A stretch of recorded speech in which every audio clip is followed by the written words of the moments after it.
4 घंटे से बैठे हैं, आप सब थक गए। उमस गर्मी में इतनी देर से इंतजार कर रहे थे। पहले मैं लेट हुआ, उसके लिए मैं आप सबसे क्षमा मांगता हूँ। आप सब इतनी देर से इतनी पेशेंटली हमारा इंतजार कर रहे थे, उसके लिए मैं आप सभी का तहे दिल से धन्यवाद करता हूँ। अब एक बार ऐसा जय भीम बोल दीजिए कि हमें लगे कि हमारी गलती के लिए आपने हमें माफ कर दिया। जय भीम।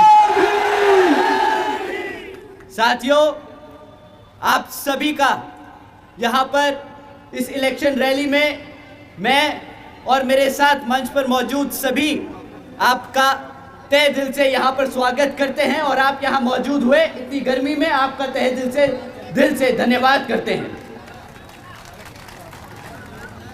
साथियों, सबसे पहले मैं अपने सभी संतों, गुरुओं व महापुरुषों को, जिसमें खासकर महात्मा ज्योतिबा फूले, छत्रपति शाहू जी महाराज, नारायण गुरु, तांतिया भील मामा जी, पेरियार रामास्वामी जी, बाबा साहब डॉक्टर भीमराव अंबेडकर जी एवं मान्यवर साहब श्री काशीराम जी को नमन करता हूँ।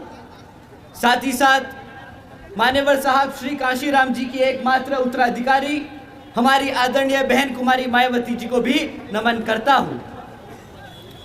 उत्तर प्रदेश की 4 बार मुख्यमंत्री, लोकसभा व राज्यसभा की कई बार सदस्य रही आदरणीय बहन कुमारी मायावती जी, जिन्होंने अपने सभी SC, ST, OBC एवं अल्पसंख्यक समाज के साथ साथ सर्व समाज में से गरीबों और कमज़ोरों के लिए अपना पूरा जीवन समर्पित किया, तो मुझे गर्व है कि मुझे ऐसे महान नेता के नेतृत्व में काम करने का मौका मिल रहा है।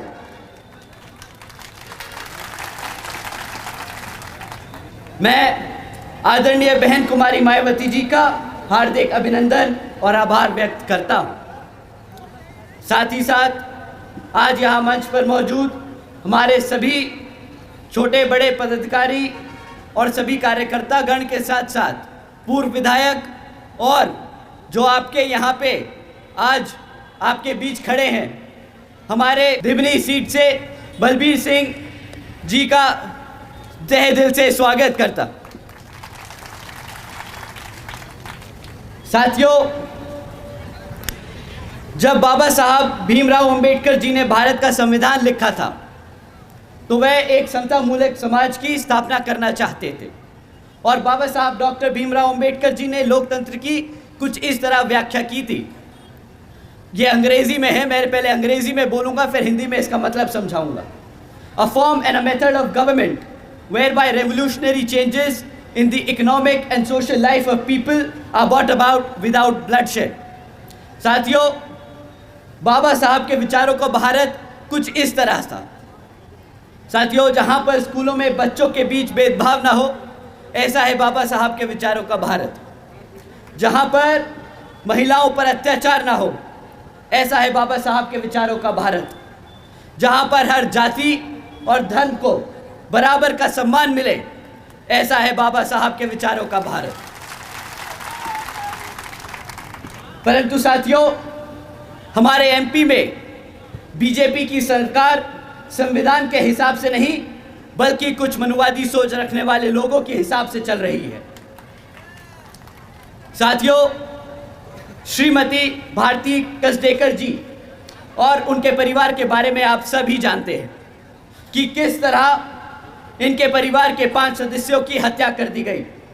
परंतु साथियों, हैरानी की बात इन 5 लोगों की हत्या नहीं, हैरानी की बात तो यह है कि जब श्रीमती भारती जी 200 किलोमीटर पैदल चलकर अपने ही समाज के गवर्नर से मदद मांगने पहुंची तो गवर्नर साहब ने उनसे मिलने से ही इनकार कर दिया। जिस सरकार में अपने ही समाज के लोग मदद करने से इनकार कर दे, वो सरकार के बारे में मैं क्या ही कहूँ।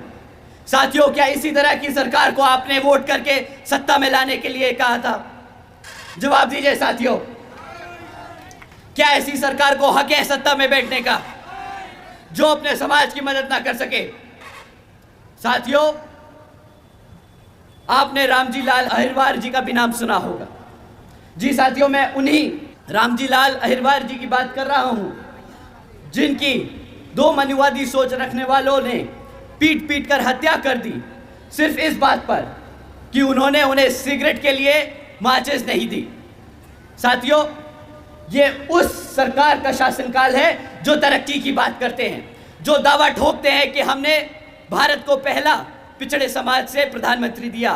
क्या उस भारत के प्रधानमंत्री के उस प्रधानमंत्री के भारत में ऐसा शासनकाल चल रहा है जहां पे हमारे समाज के इस व्यक्ति को एक माचिस की तिल्ली ना देने पर मार मार के हत्या कर दी जाए? बताइए साथियों, ऐसा है क्या ये भारत? साथियों, अभी 4 दिन पहले की बात है, आप सबने सुना होगा कि किस तरह एक 15 साल की बच्ची का बलात्कार कर उस उज्जैन की सड़कों पर फेंक दिया मरने के लिए।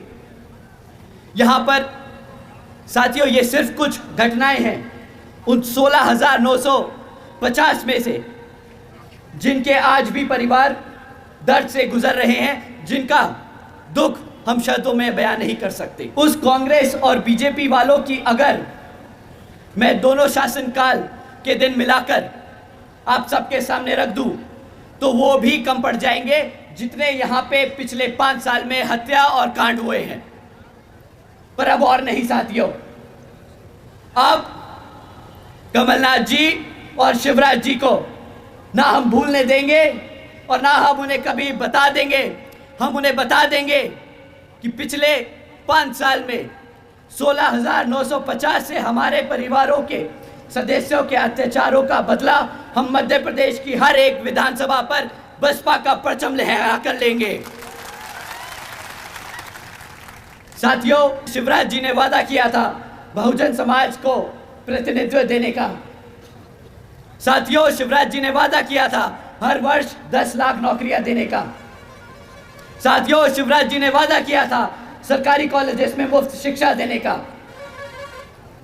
साथियों, आज मैं आप सबसे पूछता हूं, क्या उनमें से कोई भी वादा पूरा हुआ? कोई भी वादा पूरा हुआ? साथियों, उन वादों को तो ना ही पूछे तो अच्छा होगा, पर जो काम इन्होंने हर करके दिखाए हैं वो काम मैं आपके सामने एक बार रख के दिखाता हूं। शिवराज जी की सरकार नंबर 1 पे पहुंच गई पूरे भारत में हमारे बुजुर्गों पे अत्याचार करने में। शिवराज जी की सरकार नंबर 1 पे पहुंच गई हमारे SC ST OBC के साथ साथ अल्पसंख्यक समाज पर अत्याचार करने में। शिवराज जी की सरकार नंबर 1 पर है हमारी बहन बेटियों पर अत्याचार करने में। साथियों, ये बीजेपी की सरकार इतनी बेशरम है कि जब इनकी गृह मंत्री से पूछा जाता है कि यहां पर इतना आतंक क्यों है, तो उनका जवाब आता है कि भाई यहां की पुलिस हर केस दर्ज करती है, इसलिए यहां पे क्राइम ज्यादा लगता है। साथियों, जब कोई आदमी ये सफाई दे तो सिर्फ 2 चीजें सामने आती हैं। पहली तो या तो हम सब पे वो उस पद पर बैठ के बहुत बड़ा एहसान कर रहे हैं, या फिर वो आदमी बहुत ही बड़ा बेवकूफ और निहायती गधा है। दोनों ही मामलों में साथियों उस आदमी को पद पर बैठने का कोई हक नहीं, और जिस मुख्यमंत्री की सरकार में ऐसे काम होने लगे उस मुख्यमंत्री को भी उस सत्ता पे बैठने का कोई हक नहीं। तो साथियों, आज इन्हीं हरकतों की वजह से बीजेपी घबराई हुई है और उन्होंने अपने केंद्र मंत्री को यहां पर चुनाव लड़ने के लिए भेजा है।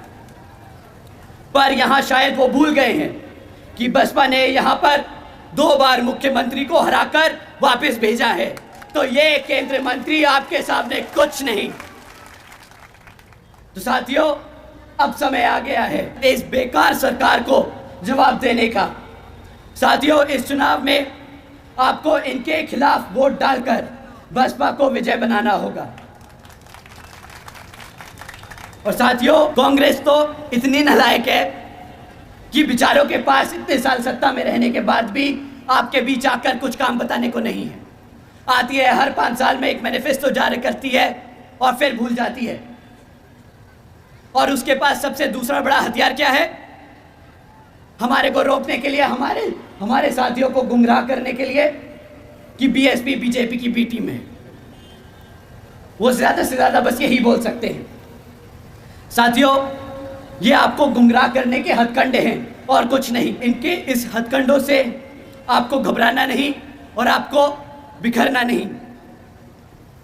सरकार से वो बेचारे घबराते हैं, वो घबराते हैं इस बात से कि अगर बीएसपी सरकार में आ गई तो यहाँ पर भी हमारे एससी, एसटी, ओबीसी एवं अल्पसंख्यक समाज के साथ साथ सर्व समाज में से गरीबों और कमज़ोरों वर्ग की भी उसी तरह इज्जत और सम्मान से के साथ जीवन व्यापन हो पाएगा जिस तरह से यूपी में पिछले 5 साल में रहा जब बहन जी का शासनकाल था।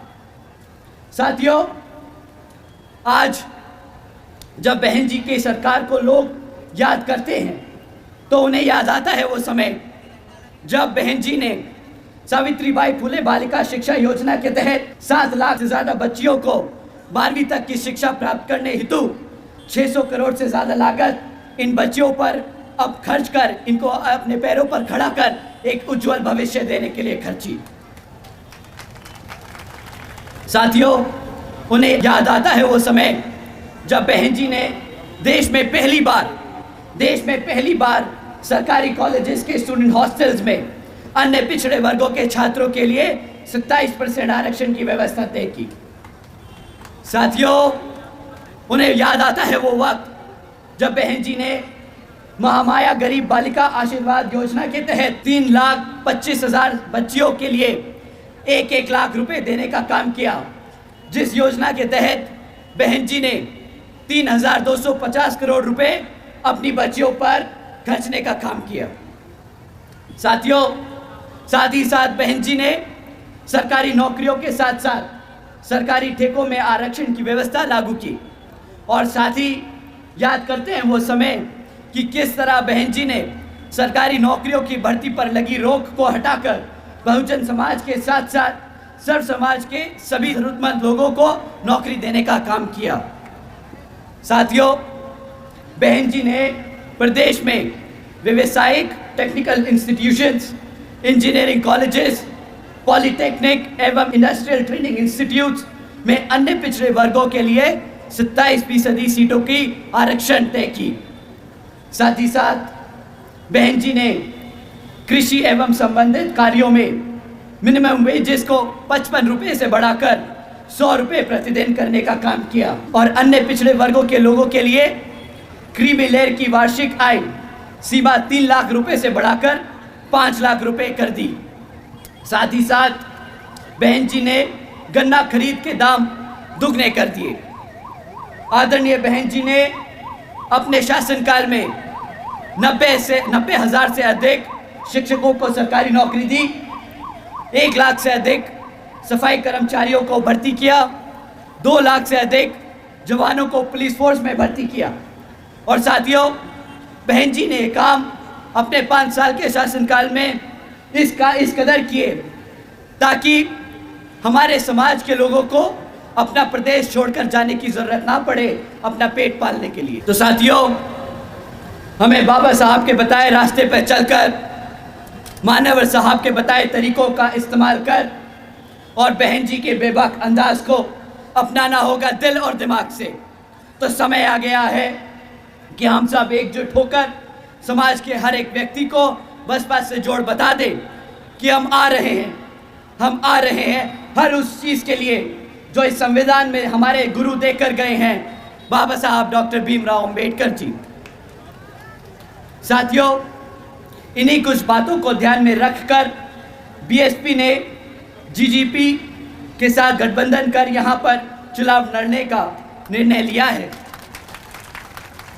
तो मैं आप सभी के से अपील करता हूं कि इस विधानसभा आम चुनाव में आप बसपा और जीजीपी के को वोट डाल यहां बसपा जीजीपी की सरकार बनाने का काम करेंगे, जो आपके मध्य प्रदेश में बहन जी मॉडल ऑफ गवर्नेंस के तहत चलकर यहाँ पर भी सभी का उत्थान करने का काम करेंगी। अंत में एक बार दोबारा से मैं यहाँ मौजूद सभी माताओं, बहनों, बड़े बुजुर्ग, हमारे युवा साथी, हमारे यहाँ पर आए मीडिया बंधु, आप सभी का मैं तहे दिल से धन्यवाद करता हूँ। जय भीम।